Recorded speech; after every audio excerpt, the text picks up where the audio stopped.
뭔지 여러분들이 아셨어요? 이 돌림힘을 이용해서 만든 게 인간이 사용하는 도구들이야. 인간이 사용하고 있는 도구 중에 가장 많이 사용하고 있는 대표적인 도구가 시소를 변형시킨 누구냐면 지뢰야. 자, 지뢰라는 도구가 있는데요. 지뢰는 받침점이 한쪽으로 삐딱하게 쏠려 있어. 그리고 무거운 물체를 보편적으로 짧은 곳에 이렇게 올려요. 그래서 내가 여기에 200N짜리 물체를 받침점으로부터 1m 떨어진 곳에 놨다고 치자. 자, 그리고 저는 받침점으로부터 5m 떨어진 곳을 수직으로 누르는 힘을 줄 겁니다. 얼마 줘야 될까요? 얼마 줘야 그래서 얘가 정지한 평형 상태를 유지할까 또는 등속도로 돌까?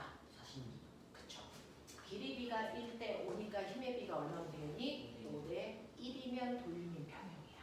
그래서 얘는 최소 40N의 힘만 줘도 돌림힘 평형을 유지하고 그래서 일정한 속도로 회전도 시킬 수 있어. 그래서 얘가 이렇게 온다고 치자. 이렇게 왔다고 치자.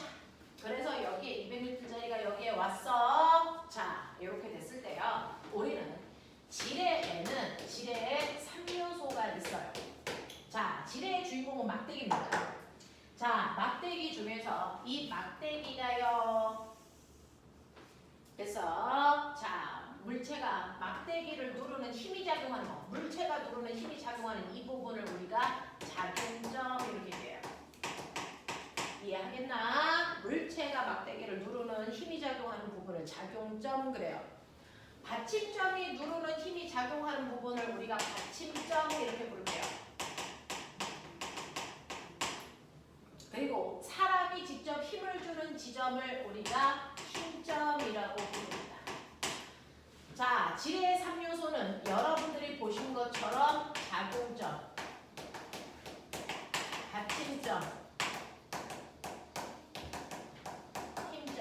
이거 세 가지로 되어 있어요.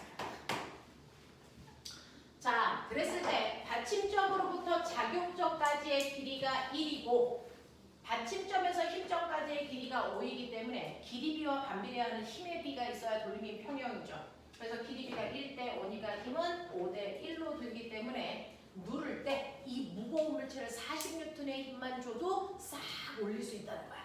되겠어? 그래서 옛날에 우리 원시시대 때 그 무거운 바위 같은 걸 들 때 주로 썼던 게 지뢰입니다. 지뢰. 그래서 지금도 많이 쓰고 있어요. 자, 근데 보면은 얘를 내가 들었어. 이제부터 사고력을 키워봐. 자, 얘를 제가 0.5m 들어서 여기에 올리고 싶어요. 그럼 실제로 내가 눌러준 거리가 얼마일까요? 이거 얼마일까요? 2.5. 왜 그렇게 생각해? 1대 비율이 1대 5니까 5를 자, 보시면요. 지금 얘기한 것처럼 보이세요? 요거 거시적으로 보면 이 삼각형하고 이 삼각형이 뭘 것 같아요? 닮은 겁니다. 그랬을 때 길이비가 1대 5기 때문에 이 길이비도 1대 5인 삼각형이 만들어지는 거예요.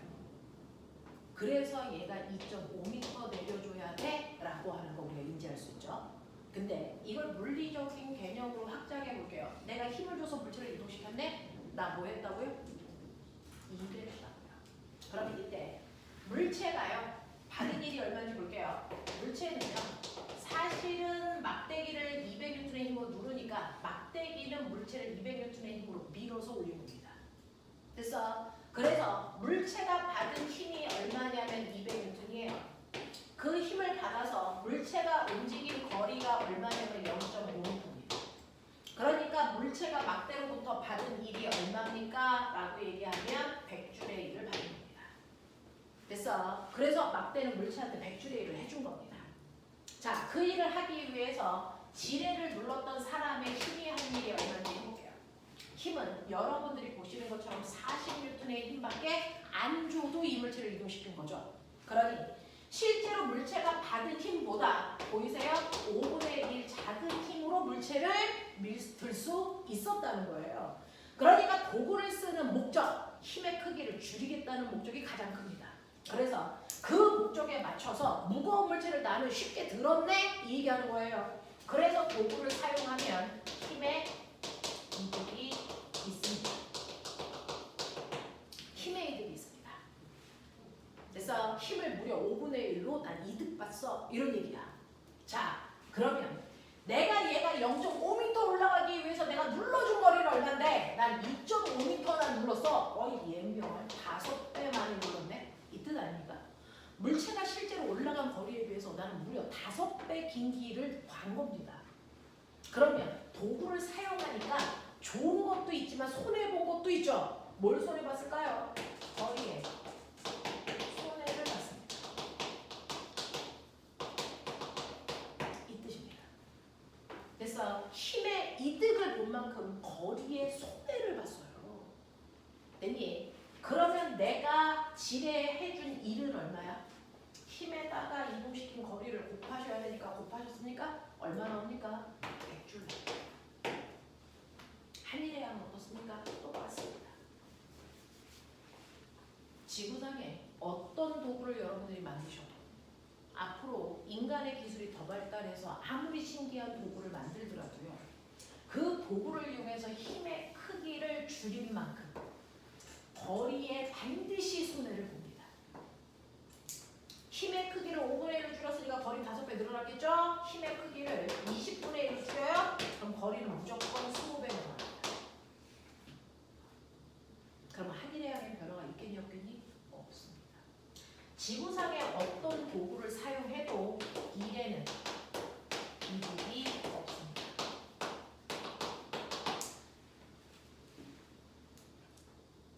이걸 줄여서 우리는 도구를 사용해도 일의 양에는 변화가 없는 일의 원리가 성립된다 이렇게 얘기합니다. 어떤 도구를 여러분들이 만들어 쓰더라도 반드시 힘의 이득을 본 만큼 거리에 손해를 보게 되어 있어요. 그래서 한일의 양은 변화가 없습니다. 우리가 수원성을 만들 때 거중기를 만들어서 수원성을 만드는 시간을 단축했죠. 그래도 한일의 양은 어떨까요? 같습니다. 그 무거운 바위를 사람들이 직접 들어 올리나 거중기를 이용해서 쉽게 들어 올리나 결국은 수원성 하나를 만들었네. 결과 똑같다고요. 되겠어요? 이 얘기입니다. 어떤 도구를 사용해도 일의 원리는 성립된다 이 뜻입니다. 되겠어요? 자, 그래서 이렇게 도구를 만드는 근간에는 돌림힘이라는 원리가 주로 사용된다. 주로 사용된다. 저 물어볼게요. 여기까지 이해가 됩니까? 지금 했던 것들 다 기억이 돼요? 되겠어요? 너무 높지 않아요? 네. 자, 그러면 여러분들이 가지고 있는 이러한 지뢰에 뭐가 있냐면 종류가 있습니다.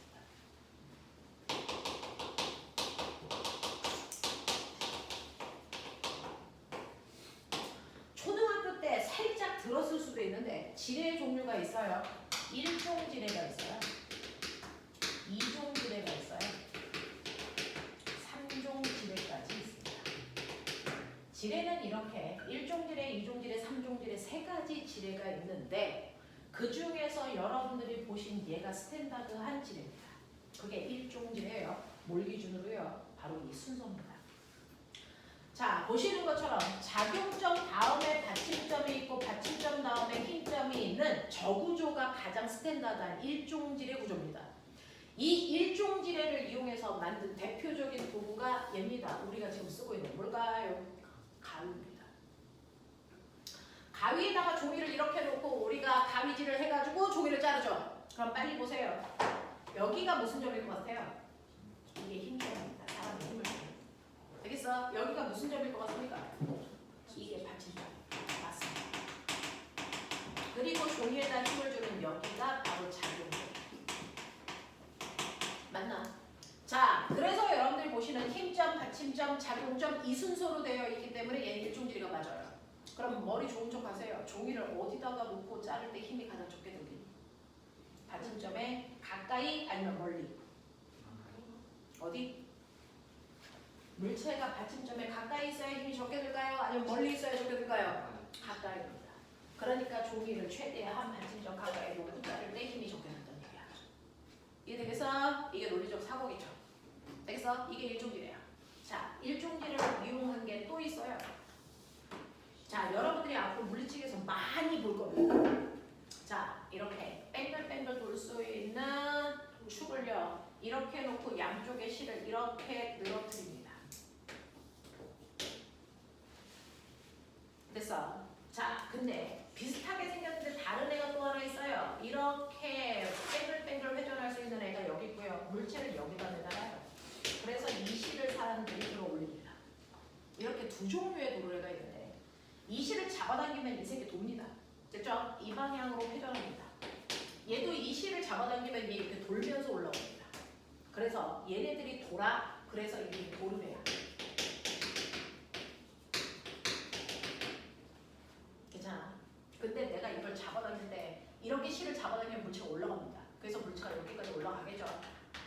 자, 그동안 얘는 도는데 돌면서 물체와 함께 도르래도 올라가니? 아니요. 아니죠. 얘는 그냥 이 높이에서 고정돼서 돌기만 합니다. 됐어. 그래서 얘 이름이 뭡니까? 고정도르래. 근데요, 얘 보시면 내가 이 실을 잡아당겨서 물체를 1m 올린다고 쳐봐. 그럼 물체가 올라가? 아니요. 도르래까지 같이 올라갑니다.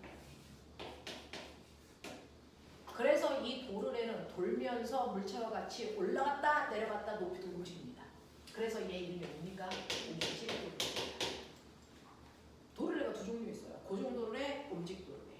근데 요즘에 물리 문제가 쉬워져가지고 이 새끼가 안 나오는 거예요. 이건 영재나 과거 쪽에 입시를 위해서만 배우시면 되고요. 여러분들은 얘만 배우는 거예요. 되겠어? 고정 도르래와 움직 도르래가 있는데 이 도르래가 바로 인간이 쓰는 두 번째 도구이자 얘가 지뢰의 변형입니다. 이거 잘 봐요. 얘가 도는데 그럼 돌림이 힘잖아요. 받침점이 어딘지 보이세요? 어떨 것 같습니까? 어딜 중심으로 돌아요? 정확하게 가운데 여기가 받침점이에요. 여기를 중심으로 얘가 돌고 있는 거잖아요. 맞아? 그러니까 이 도르래 정확하게 가운데 여기가 받침점입니다. 그리고 사실은 이 부분이 물체에 힘을 주고 있는 지점이다. 여기가 작용점이다. 맞아? 그리고 사람이 주는 힘을 받는 곳이 여기다. 여기가 힘점이다. 이 얘기예요. 그러니까 얘는 작용점 다음에 받침점, 받침점 다음에 힘점이 있는 고정 도르래가 바로 일종지뢰를 이용한 또 다른 도구다. 알겠습니까? 근데 꼬맹아 봐봐. 이거 길이비 몇 대면? 1대1이죠. 길이비가 1대1이면 힘의 비 몇 대면? 1대1이죠. 그러니까 여기 10N의 물체를 잡아당길 때 나 몇 N의 힘을 줘야 되니? 그대로 10N. 그래서 고정 도르래는 물체의 무게만큼 힘줘야지 1 들어 올릴 수 있어요. 임병할 도구를 사용하면 힘의 이득이 있어야 되는 거 아니야? 모든 도구가 힘의 이득을 가지지는 않습니다. 얘는 힘의 이득을 안 봐요. 됐어? 그러면 힘의 이득을 못 봤는데 내가 얘를 1m 잡아당길 거야. 그럼 얘 몇 m 올라가? 1m. 힘의 이득을 못 봤으니까 거리에 손해를 볼 이유도 없어. 되겠어? 그래서 이 실을 1m 내려줘야 물체가 1m 올라가는 거야. 그럼 물체가 올라가면서 받은 일 얼마? 10줄. 내가 실을 내리면서 한 일. 1 곱하기 거리 얼마? 10줄. 1의 원리는 성립하죠. 그러면 이런 도구를 왜 씁니까? 이거 우리가 현재 사람들이 쓰고 있는 돈 주고 사는 도구 중에 제일 많이 돈 주고 사는 게 이겁니다. 여러분들이 쓰고 있는 도구 안에 이게 되게 많이 들어있어요. 이거 왜 쓸까요? 뭐 알려줘요? 약간 무게만 한쪽 물체를 약간 무겁게만 해주고 이렇게 잡은 거니까. 네, 그거를 이제 활용한 거고 이 고정도를 쓰는 목적이 있어요. 엘리베이터 같은 데 씁니다. 근데 목적이 있어요. 물체를 이동시켜. 그쵸. 물체를 이동시키는데 목적이 있어요. 물체를 이동시킬 그냥 거면 다른 도구 써도 되는데 굳이 얘를 만드는 이유가 뭔지 아세요? 바로 얘는 힘의 방향을 모시키기 위해서 정지시키기 위해서 쓰는 겁니다. 만약에 고정도를 안 쓰려면 이 물체를 위쪽 방향으로 힘줘서 들어 올려야 돼요. 근데 나는 힘을 아래쪽 방향으로 줘서 얘를 드는 거야. 힘의 방향을 바꾼 거죠. 이게 뭐 좋은 거예요? 좋죠. 우리 옛날에요. 조선시대 때는 수돗물이 없었고요. 지하수 파서 먹었어요. 지하수. 그러면 지하수가 있는 곳까지 땅을 파면 그 깊이가 얼마여야 될까요? 아니요. 대략 10m 이상이어야 됩니다. 대략 10m 이상을 파야 땅 속에 있는 지하수가 고일 수 있는 우물이 만들어지는 거예요. 그래서 옛날에 조선시대 때 마을에 있는 그 우물물의 깊이가요 더럽게 깊어요. 10에서 20m 가까이 판 거란 말이야. 그러니까 우물가에 애들이 놀다가 여기에서 장난치다가 빠져서 아이들 되게 많이 뒤졌어요. 그 정도의 깊이에요. 그럼 여기는 우물물을 마셔야 되는데 사람들이 어떻게 길렀을까? 이 물을 어떻게 팠을까? 그래서 우리 주성들이 만약에 그 정도. 여기 이렇게 해서 여기다 두레박을 내린 겁니다. 그리고 이 실을 잡아내는 겁니다. 되겠어? 그러면 굳이 이 안에 들어갔다 나갔다 하지 않아도 이 실만 잡아당기면 여기 있는 물을 풀어 올릴 수 있단 말이죠. 그래서 힘의 방향을 바꿔야 되는 도구들이 되게 필요한 거예요. 그래서 쓴 게 그 정도입니다. 되겠어? 이런 얘기들이야. 이런 얘기들이야. 여러분들이 나중에 기어 같은 거 배우면 남자들 기계공학 뭐 이런 데 가잖아? 되게 많이 쓰는 도구예요. 실제로 되게 많이 씁니다. 힘의 방향을 바꿔야 되는 목적으로 씁니다. 되겠어? 자, 근데 일종지뢰는 그래서 여러분들이 흔히 보는 가위나 그 정도로 해가 일종지뢰의 원리를 이용한 거예요. 이종지뢰는요. 이거 스탠다드한. 그래서 여러분들 일종지뢰 이 스탠다드한 이하이의 앞에 있는 이 두 개의 힘의 위치만 뒤집으면 돼요. 이종지뢰는 앞에 있는 힘 두 개만 바꿔서 받침점 다음이 작용점이고 작용점 다음이 힘점이 오게끔 하시면 된다. 순서만 바꾸면 된다. 앞에 있는 두 개의 순서만. 그게 바로 누굴까요? 얘입니다. 옴직도르래요. 옴직도르에도 얘가 회전합니다. 그럼 회전축이 있겠죠. 잘 보시면 꼬맹아 여기가 회전축일까? 아닙니다. 여기는 물체에 힘을 주고 있습니다. 그래서 여기가 작용점이에요. 사람의 힘이 작용하는 곳은 여기죠. 여기가 힘점이에요. 그러면 얘가 회전할 때 회전의 중심축이 어딘 줄 아세요? 얘가 회전할 때 중심으로 기대서 돌고 있는 부분이 여기입니다. 여기가 받침점. 그래서 얘를요 이렇게 해서 얘를 들어 올리면서 회전시킨다고 칠게. 그러면 이거 잘 보시면 얘가 돌 때요 여기 이 실에 기대서 얘가 이렇게 돌아가고 있어요. 이렇게. 그래서 이쪽이 받침점이야. 기준점이야. 여길 기준으로 아이가 돌고 있다. 맞습니까? 이렇게 돼요. 이게 옴직도로래요. 그럼 보면 봐봐. 길이. 길이는 무조건 받침점으로부터 재는 거야. 받침점에서 작용점까지의 길이 1. 받침점에서 힘점까지의 길이 2. 길이 비가 몇 대 몇이니? 1대 2가 돼요. 그럼 힘의 비는 몇 대 몇이 될까? 2대 1이죠. 그럼 똑같이 10N의 물체를 들 때 얘는 힘 얼마만 주면 되니? 5N의 힘을 주면 돼요. 그래서 옴직도르에는 힘의 이득을 봅니다. 옴직도르에는 정확하게 물체의 무게보다 힘을 절반만 줘도 물체를 들어 올릴 수 있는 도구예요. 맞아? 그러면 보면 힘의 이득을 봤어. 그럼 따라서 거리에 뭘 봐야 되니? 손에. 그러면 내가 이 물체를 1m 올라가게 할 거야. 내가 이걸 몇 미터 당겨야 되니? 2m 당겨야죠. 그래서 힘의 비가 2대 1이니까 길이 비는 1대 2여야죠. 실제로 얘가 1m 올라간다는 얘기는 도르래도 똑같이 1m 올라가려면 이 실도 1m 줄여야 되고 이 실도 1m 줄여야 됩니다. 그래서 양쪽을 1m씩 줄여야 되니까 내가 잡아당겨야 되는 실을 2m 당겨야 된다는 겁니다. 이해돼요?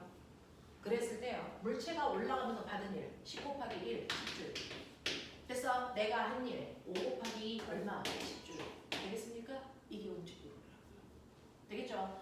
그래서 옴직도로에는 이종질의 구조를 가지고 있기 때문에 똑같은 것처럼 생겼지만 전혀 다릅니다. 얘는 힘을 무조건 2분의 1로 줄입니다. 얘는 못 줄입니다. 알겠습니까? 이 얘기예요. 3종질이에요. 3종질에는 스탠다드한 것에서 요번에는 뒤에 있는 두 개만 바꾸면 돼요. 되겠어?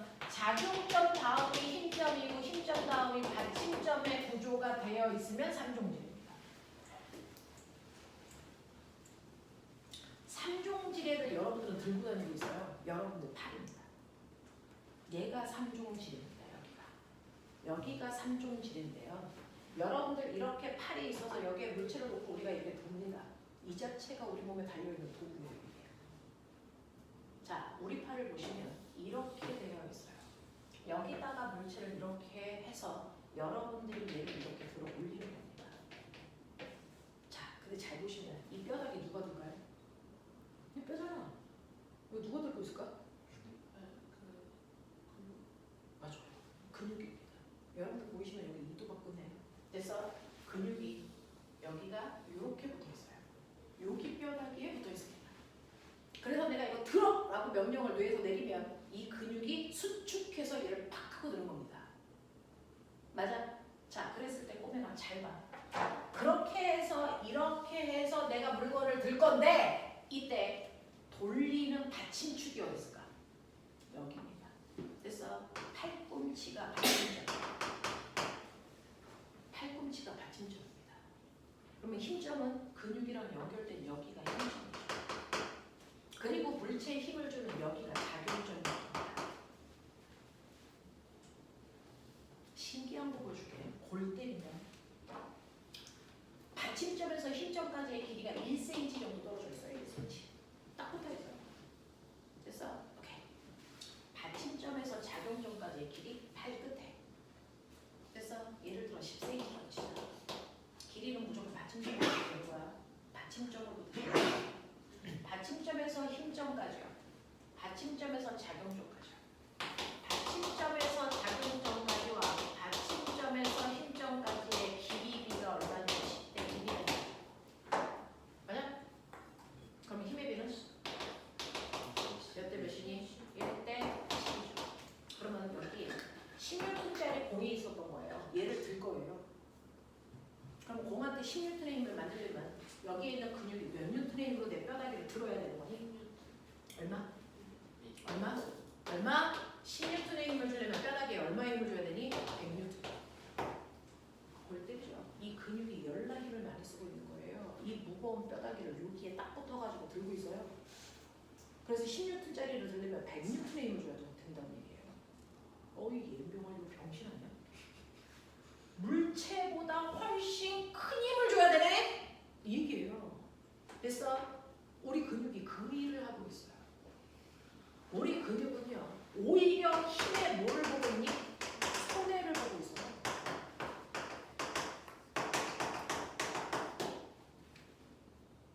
팔 길다고 좋은 게 아니야. 힘 더 많이 든다는 얘기야. 알겠어? 힘의 손해를 보고 있는 거야. 그러면 이런 바보 같은 구조를 하나님이 왜 만들었을까요? 그렇게 되면 만약에 그냥 이렇게 돼요. 근육이 더 두껍게 하면 그냥 팔이 안 나면 팔이 안 그런 나면 거잖아. 이 근육이요. 1cm 수축했다고 치자. 물체 몇 cm 올라갈까요? 14, 보이시니까 요 삼각형하고 요 삼각형의 모델도 다른 겁니다. 길이비가 1대 10이니까 요 높이비도 1대 10입니다. 여러분 우리 몸에 있는 근육은 수축할 수 있는 길이에 한계가 있습니다. 됐어? 그래서 얘가 조금만 수축을 해도 물체가 확 올라올 수 있어야 되잖아요.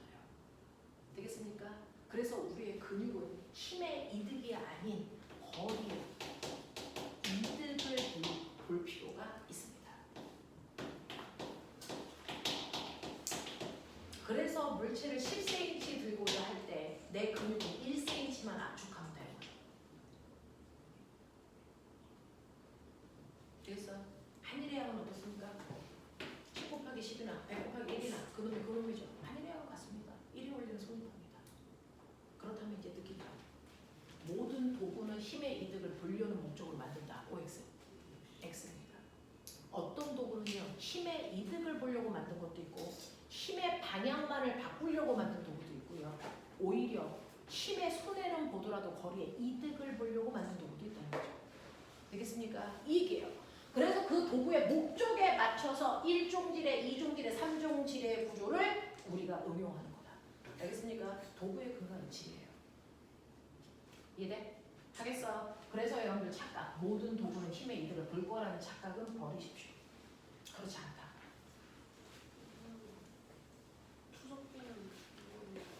투석기는요. 투석기는 어떻게 그려야 되죠? 여기 이제 이렇게 돼서 여기서 이제 이렇게 옛날에 전투할 때 여기다가 돌 집어넣고 됐어? 내가 이걸 이렇게 잡아당긴 다음에 놓으면 이 새끼가 탕 하면서 공을 던지는 거죠. 그래서 여기 있는 적군들이 맞아서 뒤지는 거죠. 이거 얘기하는 거 맞아요? 네. 그러면 이 투석기는요. 그러면 내가 여기를 이렇게 잡아당기죠. 그래서 놓으면 가는 거죠. 이게 이제 탄성력을 이용하는 건데 여기가 뭡니까? 받침점이에요. 그래서 여기를 받침점으로 해서 여기를 이렇게 회전시켜서 애가 날아가게끔 하는 거죠. 그래서 받침점으로부터 떨어진 길이가 길수록 여기서 줘야 되는 힘이 어떻습니까? 많죠. 됐어? 그래서 힘은 좀 들더라도 내가 그 힘으로 이 아이를 밀면 나중에 이건 운동량, 충격량을 배울 거예요. 엄청 세게 하는 되겠어? 자, 예를 들면 살짝만 여기서 기울여서 이렇게 힘을 줘서 얘가 튕겨나가는 속력과 되겠어? 이거를 더 길게 하면 많이 주겠죠? 그래서 얘가 튕겨나갈 때 어디까지? 여기까지 오면서 튕겨나가요. 그러면 힘을 더 오랫동안 받죠? 그럼 속력이 더 보여질까요? 빨라지겠죠? 더 데미지 그러니까요. 투석기도 짧은 투석기가 있고 긴 투석기가 있다고 치자. 누가 더 볼을 더 속력이 빠르게 던질 수 있을까? 길수록이요. 왜요? 얘를 여기까지 뉘었다가 놓으면 여기까지 밀고 가는 동안 힘을 계속 줘요. 근데 얘는 이렇게 되면 힘을 조금밖에 안 받죠. 그래서 여러분들 숟가락 같은 거에다가 이렇게 해가지고 탁 하면 그 힘은 별로 없어요. 그래서 속력이 빠르진 않죠. 그래서 가까이 있는 아이들만 맞추는 거죠. 근데 투석기가 길어지면 이게 멀리까지 이렇게 갑니다. 그래서 멀리 있는 아이들도 맞출 수 있겠죠. 되겠냐? 그래서 이거는 지뢰보다는 충격량이라는 의미를 더 갖는데 그건 다 다음 주에 배울 수 있어요. 그래서 여러분들이 그동안 생활에서 궁금했던 것들을 이론적으로 해석하는 게 물리거든요. 해석해 보십시오. 저는 이론을 가르칠 테니까 여러분들은 주변에서 나타나는 현상을 물리적으로 해석하시면 그게 영재고 가고 자소서입니다. 되겠냐? 이렇게 하는 거예요. 자, 그래서 이런 식으로 도구를 사용하는데 그 도구의 근간은 지뢰다. 지뢰는 돌림힘을 사용한 거다. 이해해? 요거야. 그래서 지금 설명한 이 지뢰를 이용해서 마지막 만든 도구가 있어요. 축바퀴. 머리를 팽팽히 돌려라. 저는 사실은 일반적인 아이들을 대상으로 수업을 하는 거는 재미가 없어요. 막 말귀를 알아들어가지고 더 하고 하는 수업을 되게 좋아하는 게 물리죠. 물리를 봤습니다. 알아들어 보십시오. 그럼 하다 보면 오히려 더 많은 생각을 하다 보면 물리가 쉬워져요. 단편적으로 하면 이거 다 외울 거죠. 근데 깊게 공부하면 이게 외울 게 아니죠. 그냥 깊게 해보십시오. 자, 축바퀴라는 거 이렇게 중심에 작은 바퀴와 바깥쪽에 있는 큰 바퀴가 같은 받침점을 기준으로 돕니다. 그죠? 짧은 바퀴에 무거운 물체를 매다세요. 그래놓고 긴 바퀴에 있는 실을 잡아당기세요. 땡기. 자, 이렇게 된 걸 우리가 축바퀴라고 얘기합니다. 자, 예를 들어 받침점으로부터 얘까지의 길이는 1입니다. 받침점으로부터 바깥쪽에 있는 얘까지의 길이는 2m라고 칠게요. 자, 그러면 여러분들 빨리 보시면 이 자체가 지뢰인 거 보이시죠? 짧은 쪽에 100N의 물체가 올려져 있는 거고요. 긴 쪽을 내가 누르는 거에 해당되는 1총질입니다. 되겠어? 뻔한 문제 아니야? 길이비가 몇 대 몇입니까? 1대 2니까. 힘의 비가 몇 대 몇이겠습니까? 2대 1입니다. 그래서 얘는 50N의 힘만 줘도 얘 들 수 있어요. 되겠어? 이렇게 된 게 축바퀴고요. 이게 여러분들 자동차의 핸들과 바퀴입니다. 되겠어? 이런 구조야. 이런 구조야. 이런 구조입니다. 자, 저는 앞으로 예쁜 집의 인테리어를 하는 건축 인테리어 됐어? 네. 자, 인테리어가 되고 싶어요. 자, 그랬을 때 저는 저 문을 너무 문의 디자인이 일관되잖아요. 방문. 그래서 저거를 디자인적으로 다시 만들 수 없을까? 이제 이런 것들을 생각해야 되는 거 아닙니까? 자, 그랬을 때 가장 문제가 저 문고리구나. 손잡이. 저 손잡이가 늘 저기 있네. 자, 손잡이를 그래서요. 제가 이렇게 하면 얘도 보일까?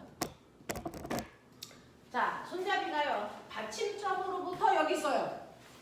자, 저는 새로운 디자인을 하기 위해서 손잡이를 여기다 갖다 놓을래. 어떨까요? 열는데 엄청 힘들 것 같은데. 그렇죠. 받침점으로 멀리 떨어져 있어야 받침점으로부터 멀리 떨어져 있어야 힘을 조금만 주고도 이거 열고 닫고 할 수 있죠. 근데 손잡이를 예쁘게 만든다고 여기다가 만들어 놓은 병신 새끼가 이 문을 열겠다는 생각이 없는 거죠. 무슨 말인지 알겠냐? 이런 얘기입니다. 그래서 손잡이가 여기에 설치되는 게 과학적 원리 때문이야. 알겠어? 받침점으로부터 최대한 먼 곳에 손잡이가 있어야 적은 힘으로 물체를 이동시킬 수 있는 거니까. 회전문도 같은 문이에요. 회전문도 같은 문이에요. 아니, 같은 약간 그런 연관되는 거예요. 아, 회전문에 모터가 힘을 줘서 걔를 돌리는데 모터가 힘을 적게 들으려면 돌림 힘 받침점으로부터 멀리 떨어진 곳에 모터가 힘을 주면 되겠죠. 그래서 굳이 가까운 쪽에다가 힘을 주면 더 많은 전기 에너지를 들여야 된다는 얘기죠. 그래서 이런 것도 생각해 보세요. 그래서 왜 우리 집에 있는 방문의 손잡이는 꼭 저기에 있어야 될까? 그게 가장 논리적이라서 그래요. 되겠어? 이런 얘기입니다.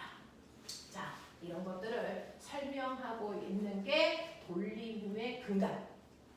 되겠어? 자, 그러면 여러분들이 지금 배운 돌림힘에 대해서 얼마나 이해하고 있는지를 볼 건데 그 전에 선생님하고요. 거기에 있는 20페이지의 4번 문제 하나만 먼저 볼게요. 4번 문제 가능한지 해보세요. 20페이지 4번 문제가 나 혼자 풀 수 있을까? 한번 해보십시오.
자, 보시면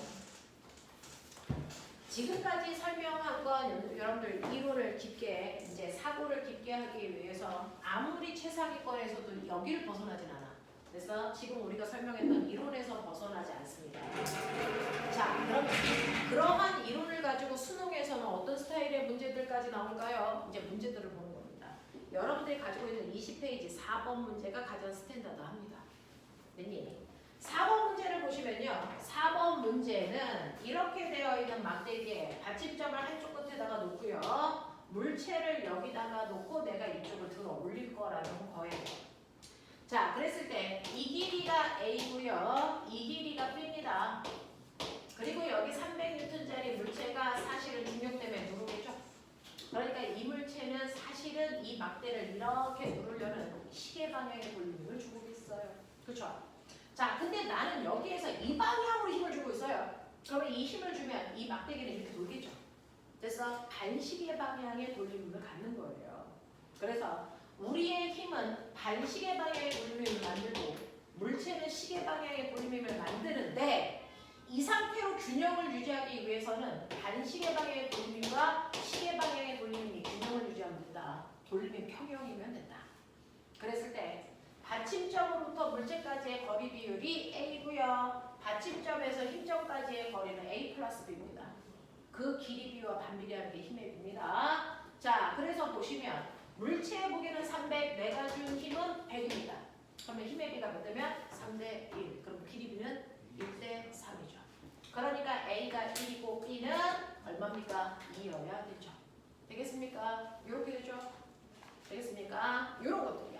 그래서 물체가 지뢰에 작용하는 돌림 힘의 크기는 얼마입니까? 자, 물체가 만든 돌림 힘 구해볼까요? 라고 하면 이 시계 방향의 돌림 힘이요.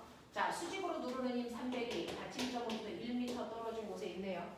그래서 물체가 만든 돌림 힘은 300Nm입니다. 이해해요? 이해합니까?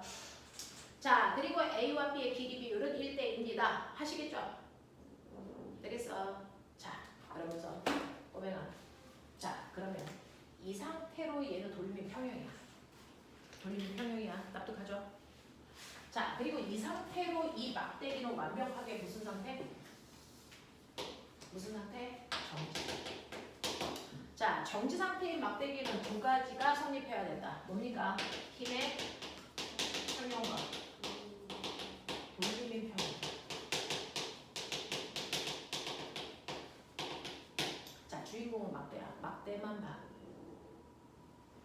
자, 궁금한 게 있는데 하루에 3시간씩 이렇게 연타로 수업하는 거 해본 적 있어요?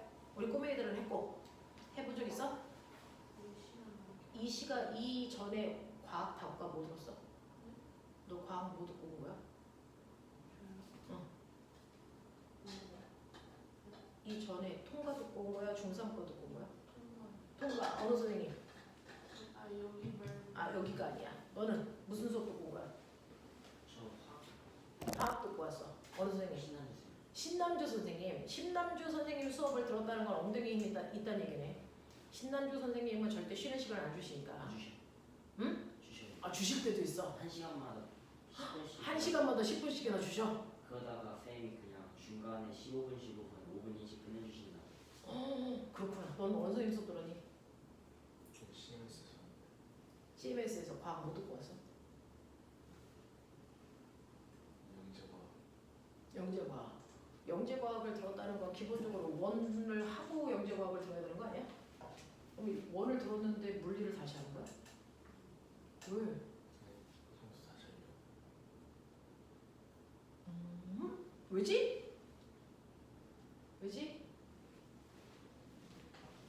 물리화학을 원을 했었어? 그러면 그 원을 했을 때 무슨 교재가 있니? 자체 교재로. 아, 자체 교재로. 그렇구나. 그래서 영재반에 안 들어갔어? 내신 수완이 그려져서. 그렇군.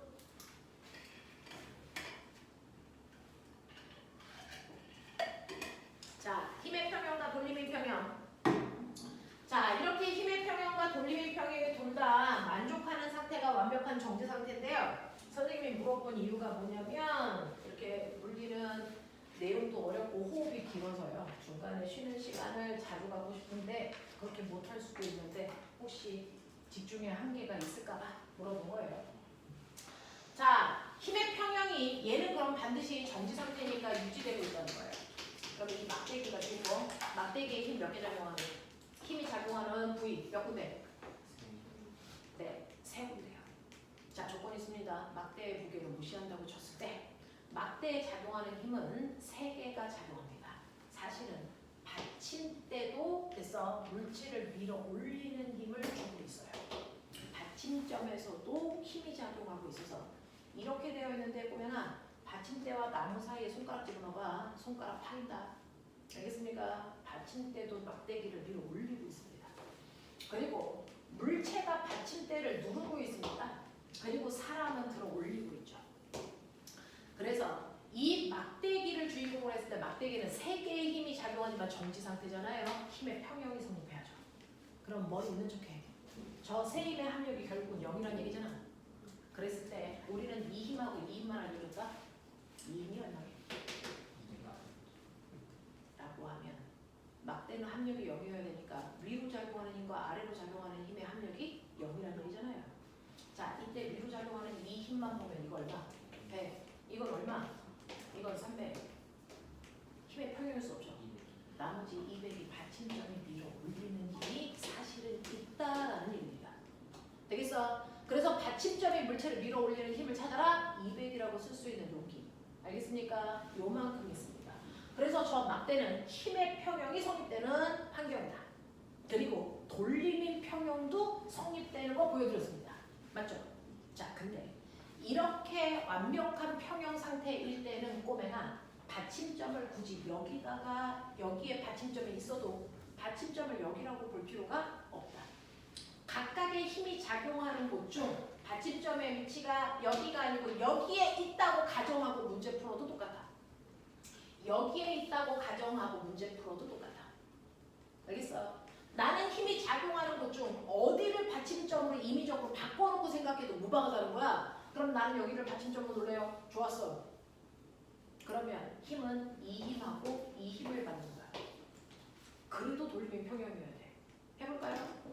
자, 이 힘은요. 거꾸로 받침점이 여기 있으면 얘는 이렇게 회전하려고 그러죠. 반시계 방향 돌림이. 맞아요? 얘는 이렇게 회전하려고 그러죠. 무슨 방향? 시계 방향 돌림이. 그러면 여기서 이 시계 방향 돌림이 얼마게? 얼마게? 200 곱하기 3이요. 됐어? 얼마입니까? 600. 그러면 여기 시계 방향, 이거 반시계 방향 돌림이 얼마일까요? 300 곱하기 얼마입니까? 2. 그래서 얼마? 600. 이렇게 됩니다. 그래서 물체가 돌림의 평형 상태일 때는요. 힘이 작용하는 위치 중 내가 원하는 중 아무 데나 받침점이 있다고 가정하고 문제 풀어도 결과는 똑같다. 그거 해보자. 네가 가지고 있는 책에서요. 5번이요. 20페이지에 5번 문제 풀어보세요.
여기에서요. 받침점을 다르게 네 군데를 주겠다는 거죠. 그랬을 때 돌림이 평형이 된다라는 거를 어디에다가 놔도 돌림이 평형이 된다는 걸 여러분들이 한번 해봐 라고 얘기하는 거예요. 첫 번째 A점을 받침점에 있다고 치자. 자, 여기 받침점. 그럼 뭐가 좋으냐면 받침점에 작용하는 힘은 받침점으로부터 떨어진 거리가 얼마니? 그러니까 얘는 돌림이 못 만들어. 그러니까 이 힘이 무시가 돼. 간단해져. 그러면 돌림힘을 만들 수 있는 힘은 얘밖에 없는데 얘는 떨어져 있는 거리가 하나당 얼마로 준 거니? R로 준 거니? 자, 그러면 하나당 R로 줬으니까 얘는 몇 R이니? 3R입니다. 그래서 F라는 힘이 3R만큼 떨어진 곳에서 돌림힘을 받고 있으니까 3F R이라고 죠. 근데 이걸 멍청한 새끼들이 받침점을 여기 있다고 생각하는 순간 이 힘의 돌림힘과 이 힘의 돌림힘을 다 고려해야죠. 이게 바보 같은 물리 푸는 방법이에요. 받침점을 여기 있다고 하면 얘 무슨 방향이야? 반시계. 얘 무슨 방향이야? 이것도 무슨 방향입니까? 반시계. 그럼 두 개가 무슨 방향이니? 같은 방향이다. 그럼 뭐 해야 되니? 더해야죠. 되겠어? 얘도 반시계예요. 그러니까 두 개의 돌림힘을 더해야 실제로 돌림힘을 만들어줘요. 같은 방향일 때는. 자, 그랬을 때 B를 기준으로 A까지의 거리가 R 떨어진 곳에 F라는 힘을 줬어. 그래서 첫 번째 FR이라는 돌림힘과 두 번째 얘가 만든 돌림힘이요. 받침점으로부터 2R만큼 떨어진 곳에 F를 줬습니다. 그러니까 2FR이죠. 더하면 얼마입니까? 3FR. 이렇다는 얘기죠. 이걸 받침점을 여기다 놔도 같은 결과예요. 그래서 얘로부터 여기까지 떨어져 있는 거리가 요번에 2R인 거죠. 그래서 이 FR과 얘가 받침점으로부터 떨어진 거리가 R이기 때문에 FR이야. 그래서 결과는 3FR이야. 맞아? 그런가 하면 받침점을 여기 있다고 치면 요번엔 이 힘이 없어지는 거예요. 돌림힘을 못 만들죠. 그러면 이때 돌림힘은요. 얘만 만드는 거예요. 반시계 방향. 되겠어? 그랬을 때 떨어져 있는 거리가 3R이니까요. 이때 F 곱하기 3R 그래서 3FR 결과 다 어떻습니까? 같습니다. 그러니까 머리가 있다면 가장 계산을 심플하게 할 수 있는 방법을 찾으시라는 얘기입니다. 알겠습니까? 이런 얘기입니다. 그래서 물체가 돌림의 평형일 때는요. 받침점은 우리가 힘을 모르는 미지수의 힘을 없애기 위해서 거기에 받침점이 있다고 놓고 문제를 푸는 게 현명한 방법이야. 라는 얘기입니다. 그래서 사고해보라는 얘기죠. 자, 그래서 그런 개념만으로 여러분들 앞에 있는 빠져있는 문제들도 푸시면 무방할 수 있고요. 자, 그 다음에 개념 확장 하나 하죠. 거기에 21페이지에 7번 문제 보입니까? 자, 우리가 지금 풀었던 문제와 뭐가 다를지를 생각해보면서 문제를 읽어보시고 풀어보세요.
차이점이 뭔지 보여? 무게중심. 그렇죠. 우리는 그동안 뭐 했냐면 지뢰에 막대의 무게를 무시했는데 그건 사실은 있을 수 없죠. 막대도 물체니까 무게가 있습니다. 근데 균일한 막대라면 무게의 중심이 어디 있을까요? 정가운데예요. 만약에 막대의 모양이 일정하지 않다면 무게중심은 계산하셔야 돼요. 그런 문제는 나오지 않습니다. 되겠어? 다행히도 물체의 모양이 균일합니다. 그러니 이렇게 막대의 무게가 나오면 자, 모든 힘은요 무조건 한 점에만 작용해야 돼요.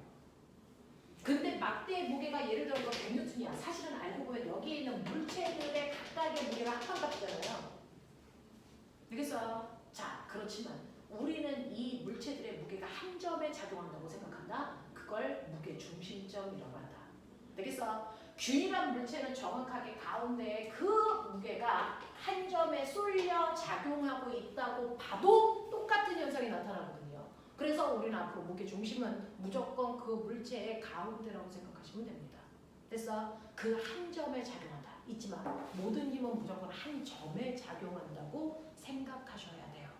그래서 과거나 영재고 자소서 쓸 때 대부분 애들이요 모양이 규칙적인 아이의 무게 중심이 쉽잖아. 그러니까 모양이 불규칙한 아이의 무게 중심점을 찾는 것들을 자소서로 쓰죠. 됐어? 그래서 어떻게 하면 불규칙한 모양을 가지고 있는 아이들의 무게 중심을 찾을 수 있을까? 이걸 수학에서 쓴다면 삼각형, 사각형, 오각형 확장하면서 무게 중심을 찾는 것들을 자소서에 씁니다. 됐어? 네, 과학 같은 경우에는 무게 중심을 찾을 수 있는 방법을 생각합니다. 네, 그런 걸 하는 거죠. 그렇게 하시면 되는데 우리는 다행히도 일반고에서는 규칙적인 모양을 갖는 막대밖에 없습니다. 그러니까 정확하게 가운데 100N의 물체의 무게도 작용한다고 봐야 되고요. 양 끝에 P라는 지점에 이렇게 200N의 물체가 있어. 그리고 반대편에 500N짜리 물체도 매달려 있어. 그렇다면 얘는 받침점을 어디다가 놔야 균형을 유지할까? 그래서 이 얘기잖아요. 이 막대의 전체 길이는 L이라고 한다라는 얘기입니다. 자, 그랬을 때 여기는 받침점이 여기 있어요 라고 합니다. 그러면 여기에 위치를 찾으셔야 되겠죠. 5라고 합니다. 자, 1번 5대2 아니 길이. 자, 그럼 구해봐야죠. 자, 막대의 무게 중심은 P로부터 얼마만큼 떨어져 있습니까? 라고 하시니까 요거 무게 중심, 요거 여기까지의 거리 L 찾으면 돼요. 자, 그러면 이 문제를 그냥 스탠다드하게 있는 대로 한다면 여기가 받침점이에요. 그랬을 때 이 막대에 작용하는 힘은 총 몇 개가 있냐면 4개가 있습니다. 받침점에서 밀어 올리는 힘도 있을 거예요. 하지만 받침점에 작용하는 힘은 돌림힘을 못 만드니까 무시하는 거죠. 맞아?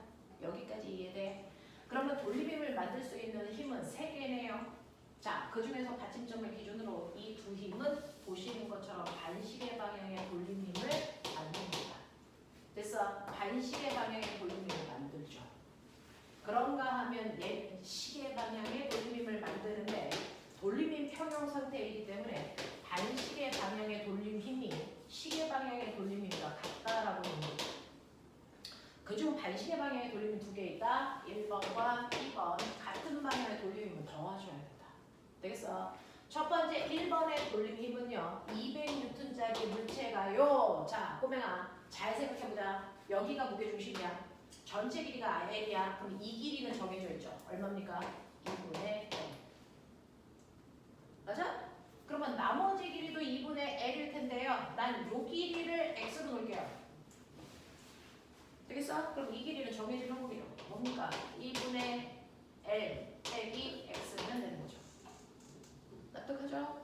그러니까 여기까지의 거리는 여러분들이 보시는 것처럼 2분의 L 더하기 X로 적는 게 맞습니다. 자, 그 다음에 두 번째 얘 반시계 방향의 돌림인 두 번째 얘는요 100 곱하기 뭡니까? X라는 돌림이 같은 방향으로 작용합니다.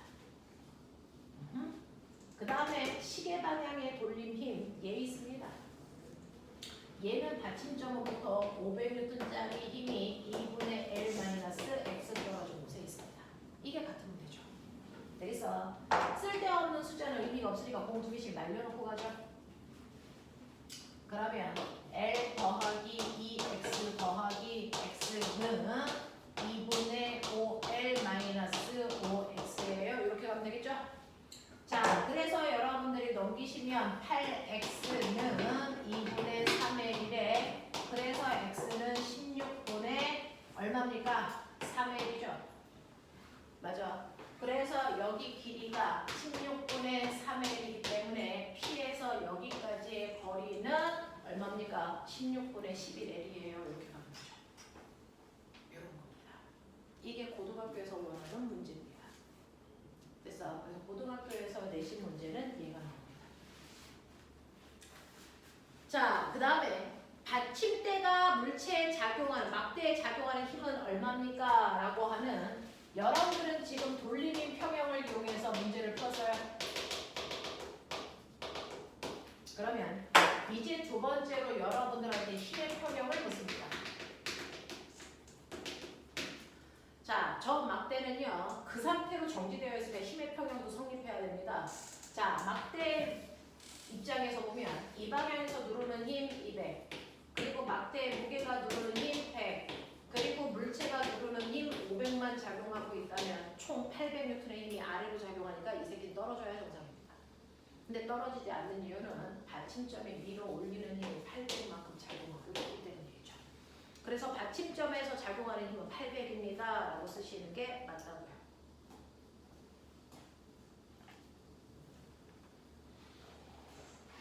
자, 그래서 여러분들 보시면 1번 문제, 2번 문제, 3번 문제 다 해결해 드렸는데 이해되십니까? 됩니까? 이런 식입니다. 자, 그래서 첫 번째 아가 때는 막대의 무게 무시했다. 그럼 심플하다. 근데 실제 본 시험에서는 막대의 무게 준다. 그럼 막대의 무게까지 고려한 돌리민 평형을 생각해라. 알겠습니까? 이런 얘기입니다. 자, 그리고 나서 그 옆에 21페이지 8번 보이세요? 자, 얘는 킬로그램입니다. 수능에서 이 문제 나왔을 때 정답률이 20% 내외였어요. 엄청나게 많은 아이들이 이 문제를 풀렸는데 이 문제를 지금 바로 풀 수는 없으니까 뒤로 넘겨서 몸을 좀 풀고 와서 그걸 푸셔야 됩니다. 자, 여러분들 가장 먼저요. 25페이지 오셨어요? 25페이지 7번. 부잣집 아이들만 봤다는 뭡니까? 꼬맹이들이 태어났을 때 천장에 이거 붙어있죠? 얘 이름 뭐지? 모빌. 알겠냐? 네, 그 모빌의 원리야. 아.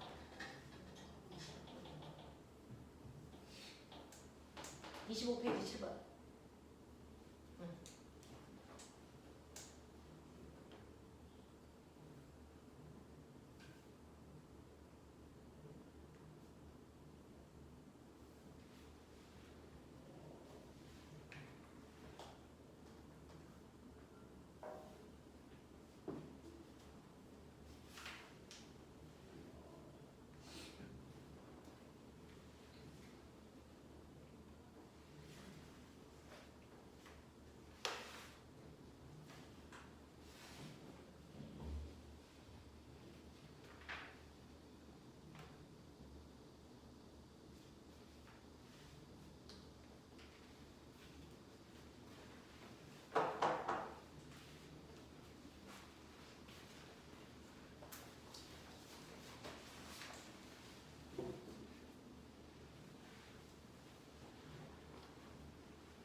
괜찮아. 자, 이제 이거 모빌인데 중국산 모빌 사용하면 이제 한쪽으로 이렇게 기울어 있죠. 그래서 잘 사시면 되는데 이 모빌에서요. 얘가 전체적으로 균형을 이루고 싶다는 거죠. 전체적으로 균형을 이루고 있을 때 A와 B의 무게가 얼마니? 라고 하는 얘네들의 무게가 얼마면 돼? 이거 묻는 거네요. 자, 이럴 때는 말단부터 보시면 돼요. 아래쪽에서부터 올라가시면 돼요. 얘가 균형이어야죠. 길이 보이세요? 2대 5입니다. 맞아. 그러면은 힘의 비가 2대 5니까 5대 2예요. 이러는 순간 망합니다. 왜? 여기 막대 무게 보이세요? 그런 얘기죠. 그러면 요것만 뜯어봐. 뜯으면 보면 실이 매달려 있는 여기가 받침점이겠죠. 되겠어?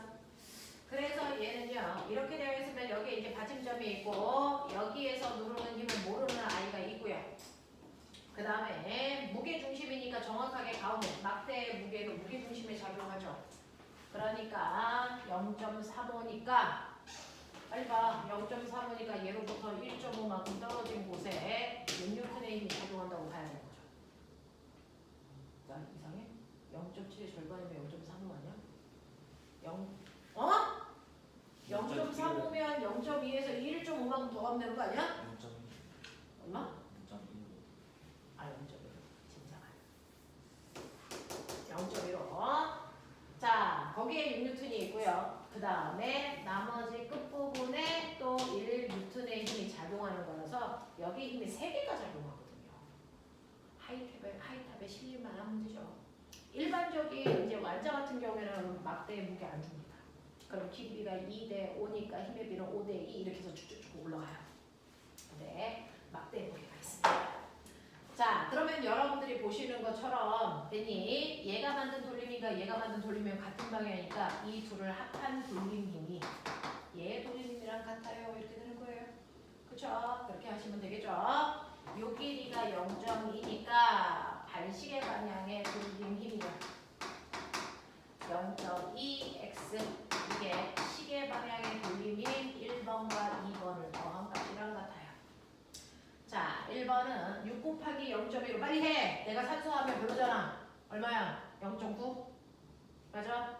0.9에다가 더하기 얘요. 1 곱하기 0.0 얼마야? 5. 그럼 0.5. 그러면 여기가 1.4 0.2x 그래서 x의 정체는 7 이런 얘기예요. 그래서 여기에 7N의 힘이 작용하고 있어. 이게 B의 무게야. 납득해? 하겠어? 자, 근데 그러면 여기가 7N이라고 다 알아냈다. 훌륭하죠? 요것만 알아내도 훌륭한 거예요. 자, 근데 보면은 얘는 돌림이 평형이죠. 힘의 평형인 거 아세요? 힘의 평형이죠. 아래쪽으로 7N, 6N, 1N, 합이 14N.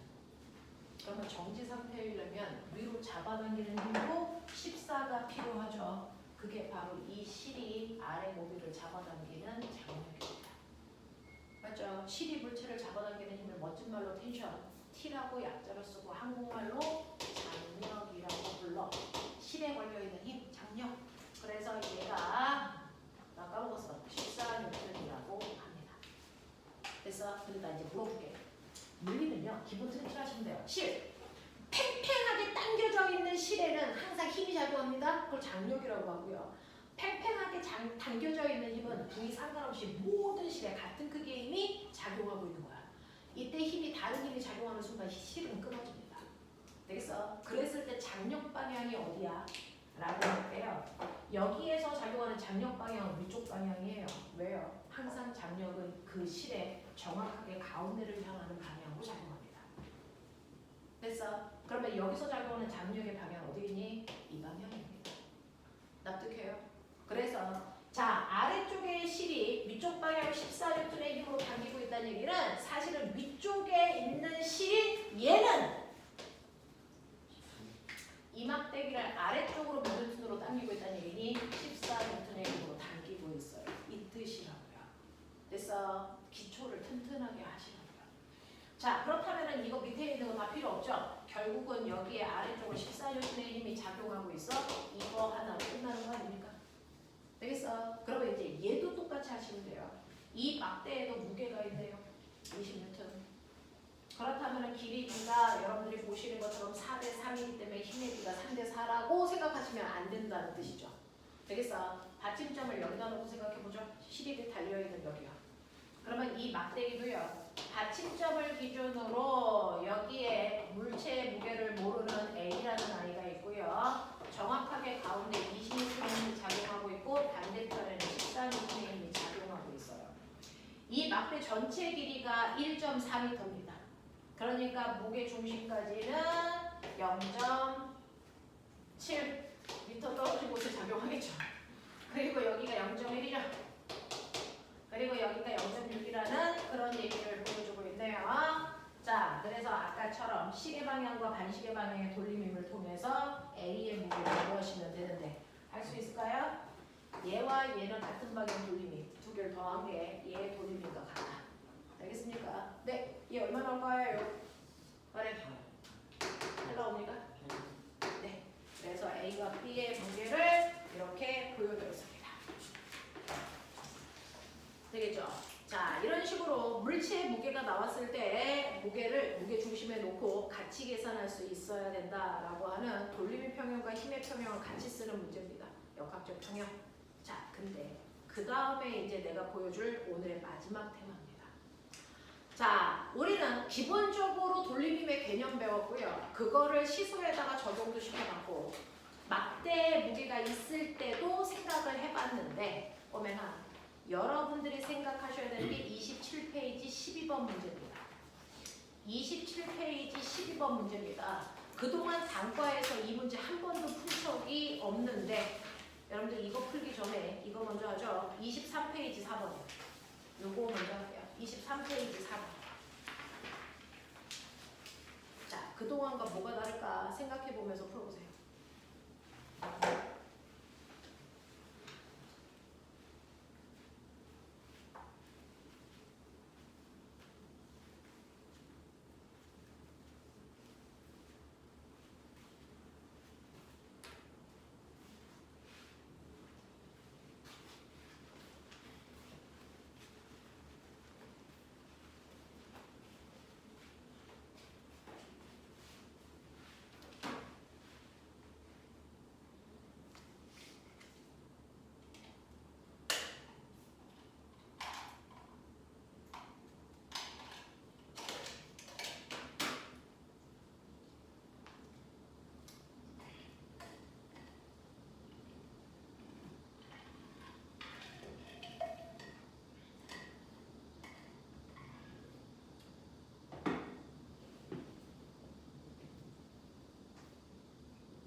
똑같이 길이가 8m이고 질량이 4kg인 막대입니다.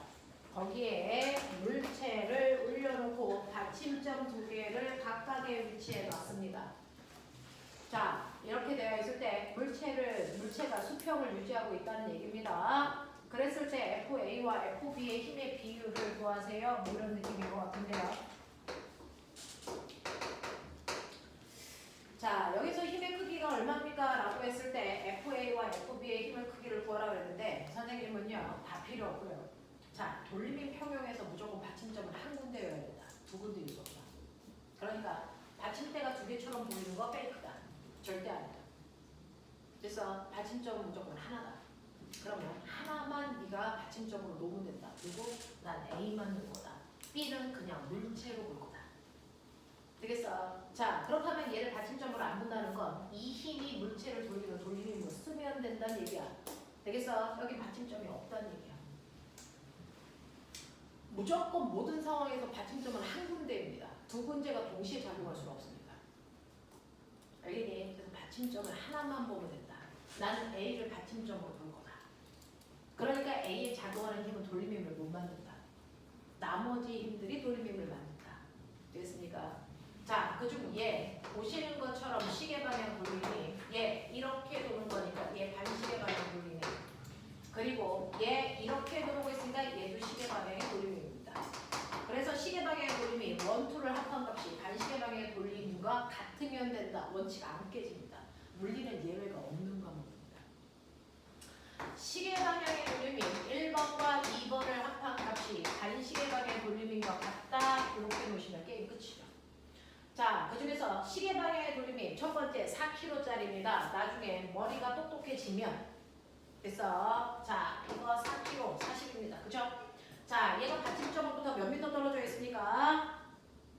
막대 정 가운데니까 4m겠죠. 무게중심이니까 4 더하기. 자, 그 다음에 거기에 있는 20N짜리 물체입니다. 20N짜리 물체는 받침점으로부터 7m 떨어진 곳에 있습니다. 자, 그리고 FB라고 하는 힘이 반시계 방향의 돌림힘을 만드는데요. 얘는 받침점으로부터 6m 떨어진 곳에 있겠죠? 이런 얘기야. 자, 빠른 속도로 FB 구해.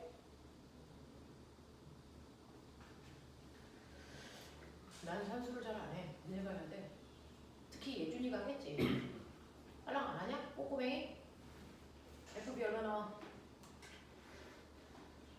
오늘 항상 중학교 1학년 애들을 시키죠. 50. FB가 50이 나온다. 됐어? 그러면 FB가 50 나오는데 나는 FA 몰라요. 라고 하면 얘는 그 자리에서 수평이잖아. 그럼 돌림인 평형과 무슨 평형? 힘의 평형을 쓰시면 돼요. 그래서 두 번째는 힘의 평형 쓰시면 되겠죠.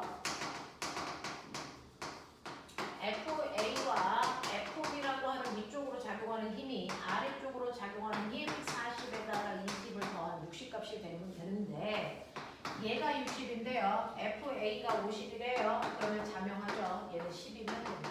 되겠습니까? 이런 식으로요. 그래서 힘의 평형과 돌림 평형을 쓰시면 되는데 여기서 하나 머릿속에 넣으셔야 되는 거 절대로 받침점은 두 군데일 수 없다. 그래서 이 얘기를 먼저 하고 앞에 있는 수능 문제로 갑니다. 자, 시간이 별로 없어서 빠른 속도로 해주시면 되는데 자, 꼬맹아, 선생님 말씀드렸죠. 모든 힘은 무조건 한 점에 작용합니다. 면에 작용하지 않습니다. 점에 작용합니다. 되겠어? 그리고 받침점은 무조건 한 군데입니다. 한 점입니다. 그래서 받침점도 면일 수 없습니다. 알겠냐? 잘 생각하면서 문제 푸십시오. 여러분들이 가지고 있는 21페이지의 8번 문제입니다.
얘는 문제를 조금 순환시켜 놓은 거네요. 원래 문제하고 조금 달라졌네요. 자, 얘는 그냥 가뿐하게 보이죠?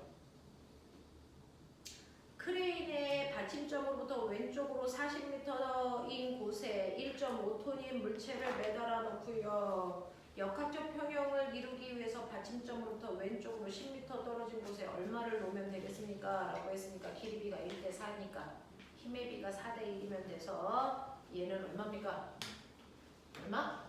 6. 얘는 간단한 문제네요. 이걸 편집해 놓으셨네요. 자, 그렇다면은 여러분들 어디로 가면 되냐면요. 26페이지 왔습니다. 자, 26페이지에 오시면 10번 문제 좀 해보죠.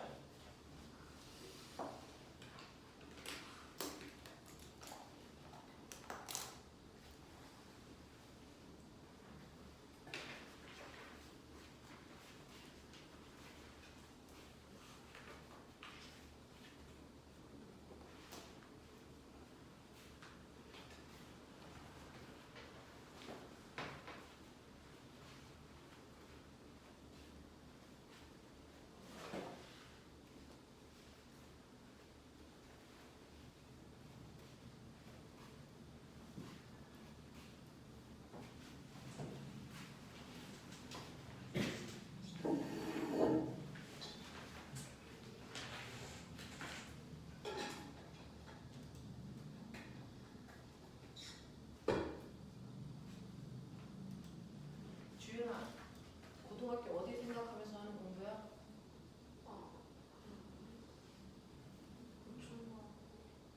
아, 너 학교가 3일이 경기도야? 수학 지금 어디까지 했니?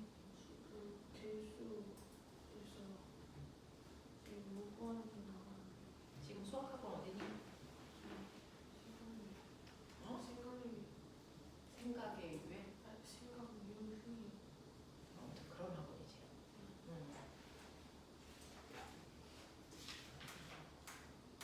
원우야, 고등학교 어디 생각하는 거야? 어? 요즘 수학 어디까지 했니? 대수 끝나가고 있어 지금. 대수 수학학원 어디야? 신시 용지시.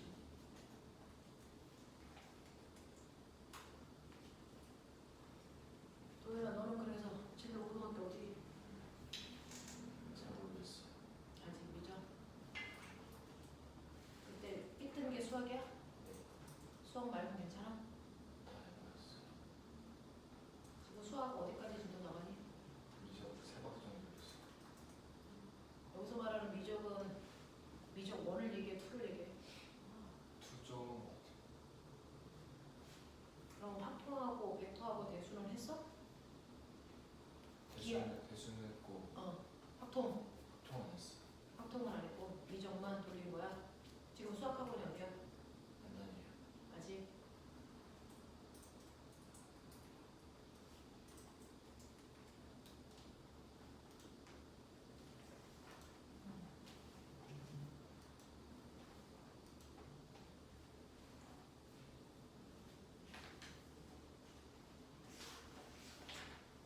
주원이 진로 그대로?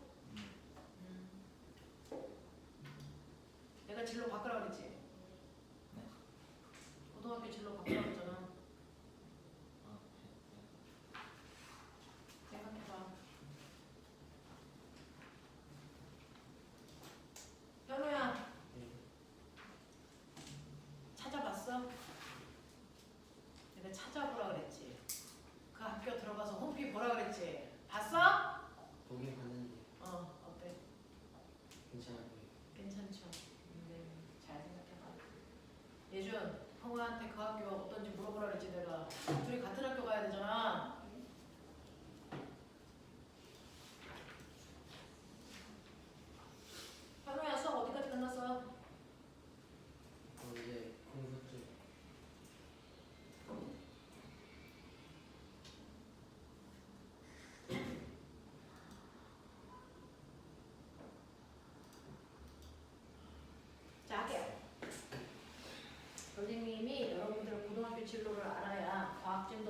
어떻게 끌고 가야 되는지를 확인할 수 있어서 물어본 거고요. 자, 보시면요. 여러분들 가지고 있는 거에서 이제 26페이지의 10번 문제에서 제가 뭘 해드리고 싶으냐면 받침점은 매 순간 하나여야 된다. 그리고 받침점은 무조건 한 점이어야 된다. 근데 거기 잘 보시면 받침점이 아니고 받침대가 있어요. 이런 식으로. 이런 식으로.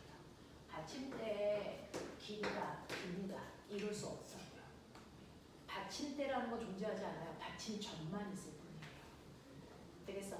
자, 그리고 요 길이가 5입니다. 그리고 요 길이가 4입니다. 그리고 요 끝에 있었던 물체가 그림과 같이 받침대의 수평으로 질량이 m이고 길이가 10D인 막대. 자, 막대에도 무게가 있네요. m이랍니다. 그러면 막대의 무게중심은 여기겠네요. 여기에 m이라고 하는 질량이 작용하고 있네요. 자, 그리고 0.4m인 물체를 막대의 오른쪽 끝에서 4D인 지점에 놓았습니다. 라고 했으니까 오른쪽 끝에서 4D인 지점에다가 놓은 거래요. 지점에 놓았다. 막대의 왼쪽 끝에서 받침대 막대 왼쪽 끝에서 받침대 왼쪽 끝까지의 거리가 5D이고 받침대 길이가 D다. 물체를 오른쪽으로 서서히 이동해서 막대가 받침대에서 쓰러지지 않을 때까지 이동했을 때 여기서부터 얼마만큼 갈 수 있니? 얘가 얼마만큼 가면 이제 막대가 이렇게 쓰러져? 그죠? 이런 얘기죠? 자, 그럼 보면 쓰러지기 직전 받침점이 어디가? 사실은 이렇게 받침대가 있으면 여기에 있는 모든 지점이 물체의 위치에 따라 받침점으로 변합니다. 됐어? 물체의 위치에 따라 이 모든 점들이 받침점으로 다 바뀔 수 있어. 대신에 이 받침대의 이 끝에서 이 끝까지 받침점이 옮겨올 동안은 이 막대는 언제나 수평이야. 이해하겠니? 이 받침대를 벗어나는 받침점을 갖는 순간 막대는 뭐한다? 쓰러진다. 그러면 물체가 이렇게 움직여요. 그러면 여기에 있는 받침점들은 순서대로 자기의 위치가 바뀌겠죠. 받침대 위치가 바뀌겠죠. 물체가 오른쪽으로 가면 받침점도 오른쪽으로 점점 이동하면서 갑니다. 그러면 어느 순간 애가 쓰러질까? 받침점이 가장 오른쪽 끝에 여기를 넘는 그 순간부터 쓰러지기 시작합니다. 알겠어? 그러니까 쓰러지기 직전이 여기에 받침대를 닿는 순간이 됐어. 마지막 순간입니다. 그 마지막 순간일 때 얘가 여기로부터 얼마만큼 떨어져 있을까? 그걸 넘는 순간 얘는 무너져. 알겠어? 그 얘기하는 거잖아요. 이 얘기입니다. 그래서 지금 주어진 상황에서는 여기에 받침점을 놓아라고 하는 얘기를 그렇게 길게 한 거야. 그러면 여기가 받침점이니까요. 꼬맹아 이렇게 되겠죠. 다 필요 없는 거 아니야? 여기가 받침점이니까 여기에 작용하는 힘의 크기가 mg. 여기에 작용하는 이 방향의 힘도 있고요. 그 다음에 이 물체가 0.4 mg죠. 이렇게 세 개만 있는 거죠. 그랬을 때 받침점에 있는 힘은 무시하면 되니까. 이 힘은 반시계 방향의 돌림힘, 얘는 시계 방향의 돌림힘 두 개가 같으면 되겠네요. 이런 얘기 아니야? 자, 그랬을 때 힘이 양쪽에 두 개밖에 없으니까요. 힘의 비가 몇 대 몇이니? 10대 4, 5대 2. 되겠죠? 힘의 비가 5대 2네요. 그럼 길이 비는 2대 5면 되죠. 가능한가? 가능한가? 이 얘기죠. 그래서 길이 비가 2대 5인 지점인데요. 얘로부터 얘까지의 길이는 됐어? D랍니다. 그러면 여기서부터 여기까지 떨어져 있는 거리는 2.5D까지 갈 수 있다는 얘기죠. 이해돼? 나 빨랐어? 괜찮아? 오케이. 이런 얘기예요. 그래서 X로부터 2.5D 떨어진 곳까지 공을 굴러가도 막대기는 안 쓰러져. 근데 2.5D를 넘는 그 순간부터 막대기는 넘어져. 알겠습니까? 자, 제가 말하고 싶은 건 받침점은 무조건 한 점이어야 된다. 받침대는 존재하지 않는다. 물체가 움직이면서 그 대에 있는 모든 점들이 받침점으로 변해가고 있는 거다. 물체가 오른쪽으로 가면 받침점도 오른쪽으로 이동합니다. 되겠어? 그랬을 때 받침대 끝에 오는 순간을 넘어가는 순간부터 넘어지기 시작한다. 알겠습니까? 이런 얘기를 하고 있습니다. 아까 제대로 이해한 거 맞아? 모르면 황하들한테 물어봐. 자, 마지막 문제 가죠. 27번 문제입니다. 27페이지입니다. 할 수 있을까요? 자, 한 번도 단과에서 이 문제 풀어본 적이 없어요. 거기 위에 타이틀 보시면 보이죠? 1등급 도전 문제.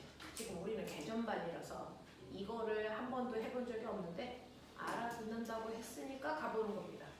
됐어. 네, 마지막 12번까지만 풀고 끝낼게요. 해보세요. 12번.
27페이지까지 아까 저한테 카톡으로 개인 번호 다 주셔서 그걸로 카톡 연결해서 숙제를 나갈 겁니다. 자, 숙제는 26페이지까지만 풀어오시면 되고요. 그래서 26페이지까지만 풀어오시면 되고 27페이지는 할 수 있는 사람들은 하시면 돼요. 근데 그 중에서 26페이지의 9번과 같은 무게 중심에 해당되는 거, 물체의 안정성을 설명을 안 했어요. 그거 다음 주에 설명하면서 해드릴 거니까 예를 들어 26페이지의 9번 같은 문제는 안 푸셔도 됩니다. 그래서 그 문제가 앞에도 있을 거예요. 21페이지의 9번이에요. 이런 문제는 지금 안 배웠으니까 안 하셔도 돼요. 다음 주에 설명하고 할게요. 오늘 여기까지 하겠습니다. 문제 풀어 채점까지 해가지고 오시고요. 모르는 게